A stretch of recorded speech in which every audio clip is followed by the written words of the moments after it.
एखाद्या हत्येचा किंवा हल्ल्याचा गुन्हा घडला की पोलीस यंत्रणा कामाला लागते। हल्लेखोराच्या मुसक्या आवळण्यासाठी अनेक ठिकाणी पथकं पाठवली जातात। यात अनेकदा संशयितांना ताब्यात घेतलं जातं, त्यांची चौकशी होते आणि काही निष्पन्न झालं नाही तर त्यांना सोडूनही दिलं जातं। हे प्रकरण पोलिसांच्या लेखी तिथे संपतं। मात्र अशा संशयित म्हणून ताब्यात घेतलेल्या एका तरुणाचं जीवन यामुळे उद्ध्वस्त झालंय।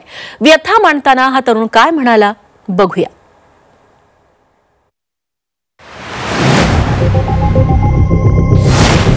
सैफमुळे आकाश उद्ध्वस्त, संशयिताची नोकरी गेली, लग्नही मोडलं। संशयित आकाशची दुर्दैवी कहाणी। बॉलिवूडचा नवाब सैफ अली खानवर झालेल्या चाकू हल्ल्यानंतर मुंबईसह राज्यात एकच खळबळ उडाली। पोलिसांनी चक्र फिरवत आरोपीला गजाआड केलं। मात्र आरोपीला पकडण्याआधी पोलिसांनी संशयितांना ताब्यात घेतलं होतं।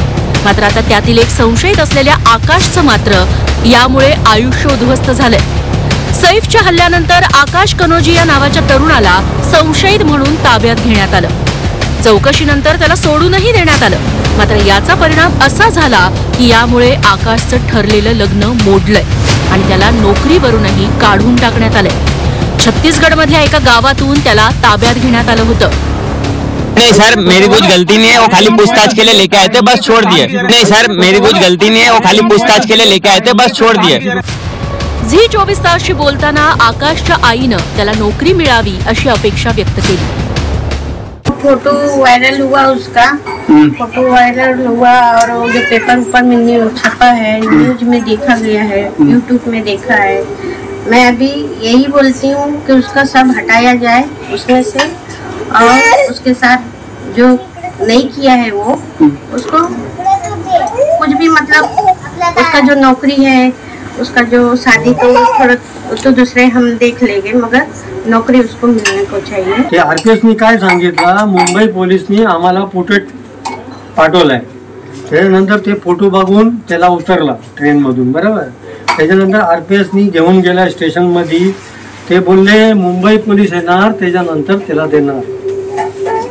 अच्छा, मग त्यानंतर आकाश घरी आला की नाही आजपर्यंत? आला होता, 2-3 दिवस होतो इकडे घरी, आता नाही। काय परिस्थिती त्याची सध्या? त्याच्या डोका बरोबर नाही। मंत्री हसन मुश्रीफ यांनीही या प्रकरणात पोलिसांच्या कार्यपद्धतीवर बोट ठेवलंय। संशयित म्हणून मग नंतर त्याला सोडून दिलं मुंबई पोलिसांनी, पण त्या मुलाची नोकरी गेली, त्या मुलाचं लग्न मोडलेलं आहे। तर मुंबई पोलिसांनी मला उद्ध्वस्त केला अशा पद्धतीच्या प्रतिक्रिया त्याच्या आल्या। काय सांगू? नाही, असं असेल तर चुकीचं आहे।